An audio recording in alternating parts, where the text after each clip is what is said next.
Gujarat number 1 engineering university Sankalchand Patil university.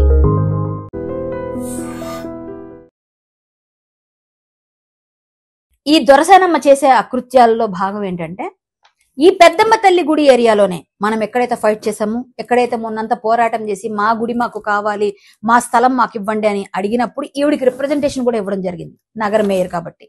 కానీ ఆవిడ ఏం చేసిందంటే, మీరు నా ఇంటి గుమ్మం కూడా తొక్కొద్దు, నా ఇంటి గుమ్మాన్ని తొక్కడానికి కూడా సరిపోరు, ఎందుకంటే మీరు ఇక్కడ మీరు అనుకున్న విధంగా నేను చెప్పినట్టుగా మీరు ప్రవర్తిస్తేనే మీరు గుమ్మం ఎక్కాలి, లేకపోతే రావద్దు అని కూడా కొన్ని వార్నింగ్లు ఇచ్చారు. ఆవిడ పెద్దమ్మ తల్లి గుడికి సహాయం చేయదు, కానీ 1500 గజాలు మాత్రం 1993 నుంచి ఇక్కడ మేము రెసిడెంట్ గా ఉన్నాం, ఇక్కడే ఉన్నాం కాబట్టి మీరు మాకు రెగ్యులరైజేషన్ చేయాలి. 2023లో రెగ్యులరైజ్ చేయించుకున్నారు. ఎలా చేశారండి ఆవిడకి రెగ్యులరైజ్? 1993 నుంచి ఉంటే చేసేస్తారా? ఈ పెద్దమ్మ తల్లి గుడి కూడా ఎన్నో ఒక 70-80 సంవత్సరాల నుంచి ఉంది కదా, ఎన్నో ఏళ్ల నుంచి ఉంది కదా. మరి అలాంటప్పుడు పెద్దమ్మ తల్లి గుడికి కూడా మీరు ఎందుకు ఇయ్యరు ప్లేసు అని మేము క్వశ్చన్ చేసినప్పుడు ఈ విషయం బయటకు వచ్చింది మాకు. అంటే ఆ గుడి గురించి మేము ప్రయత్నం చేస్తుంటేనే ఈ దొరసానమ్మ విషయాలన్నీ బయటకు వచ్చినప్పుడు 1500 గజాలు గవర్నమెంట్, బీఆర్ఎస్ గవర్నమెంట్ ఎలా రెగ్యులరైజ్ చేసింది 2023లో. ఈవిడేమైనా ఫ్రీడమ్ ఫైటరా? వీళ్ళ ఫాదర్ ఏమైనా ఫ్రీడమ్ ఫైటరా? వీళ్ళ తాతగారు ఏమైనా ఫ్రీడమ్ ఫైటరా? పోను ఒకవేళ తాతగారి సంగతి నాకు తెలియదు, పక్కన పెడదాం, ఆయన ఉండున్నారు ఉండకపోతే పక్కన పెడదాం. వీళ్ళిద్దరి సంగతి ఏంటండి? వీళ్ళకి ఎందుకు 1500 గజాలు ఎంతకి ఇచ్చారండి? గజం 350 రూపాయలు. ఇక్కడ చూస్తే 350 రూపాయలు ఉంది ఈ డాక్యుమెంట్ లో.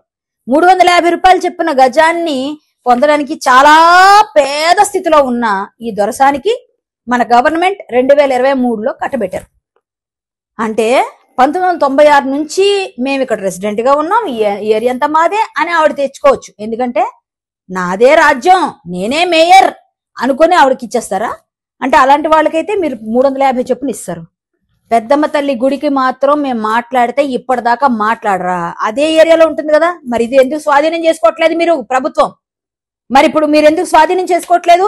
ఈ 1500 గజాలు ఎందుకు తీసుకోవట్లేదు? మీరు వెనక్కి తీసుకోండి. ఈ ఎఫ్ఐఆర్ ఆవిడ మీద అయింది కదా, ఇంకా చాలా చాలా విషయాలు చెప్తాను, ఇది ఒక్కటే కాదు, తర్వాత చెప్తాను. ఇంకా ఇప్పుడు ముందు ఇది చేయండి ఫస్ట్.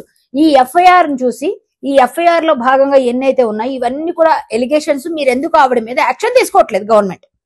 అంటే మీరు పదవిలో ఉంటే ఏ పని చేసినా చెల్లుతుంది, సామాన్యులకైతే మాత్రం మేము గుడి కోసం మేము ఫైట్ చేస్తుంటే మా మీద ముందు రోజే వచ్చి అరెస్ట్ చేసి మమ్మల్ని హౌస్ అరెస్టులు చేస్తారు, లేకపోతే మమ్మల్ని కొన్ని వందల మంది పోలీసులు మా కోసం కాపలా కాస్తారు.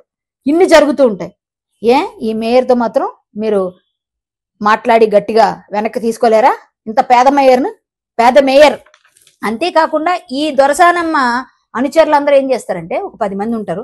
ఆ 10 మంది కూడా అక్కడ చిన్న చిన్న చిరు వ్యాపారులందరూ వచ్చి వారం శనివారం సంత నిర్వహించుకుంటుంటే ప్రతి ఒక్కరి దగ్గర 100 రూపాయలు కలెక్షన్, ఒక 40-40 వేలు కలెక్షన్ వారానికి.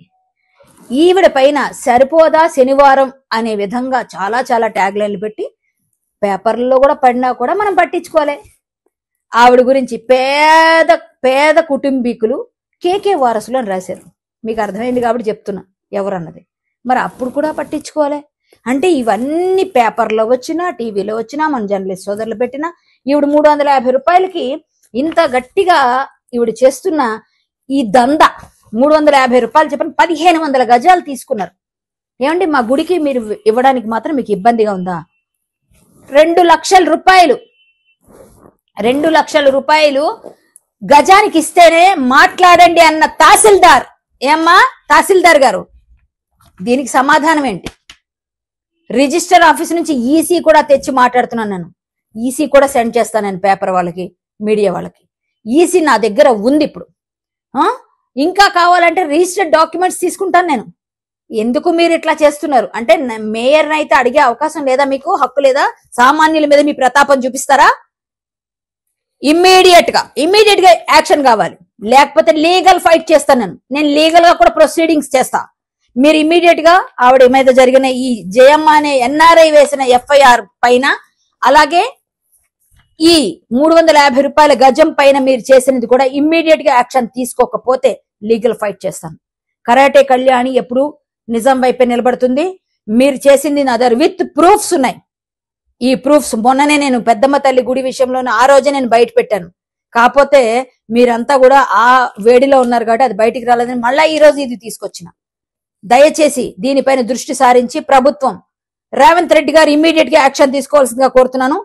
ఇదే ఎంఆర్ఓ 2 లక్షల రూపాయలు గజానికి అడిగిన మా పెద్దమ్మ తల్లి గుడికి 2 లక్షల రూపాయలు గజం కావాలి అని అడిగిన తహసీల్దార్ ఇది స్వాధీనం చేసుకోవాలి, ఈ భూమిని 1500 గజాలని కూడా. ఇది నేను డిమాండ్ గా తెలియజేస్తూ ధన్యవాదాలు.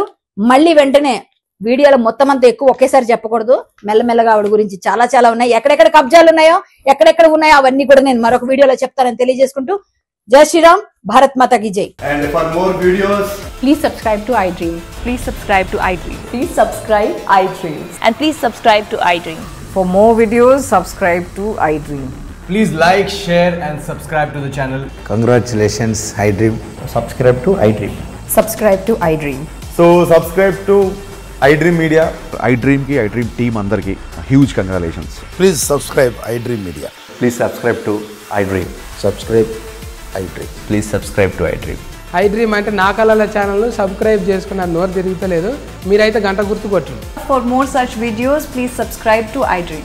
Subscribe to iDream. Please subscribe to iDream. Please subscribe iDream Media. Please do subscribe to iDream. Please subscribe to iDream Media. For best entertainment and information, please subscribe iDream. And don't forget to subscribe to iDream.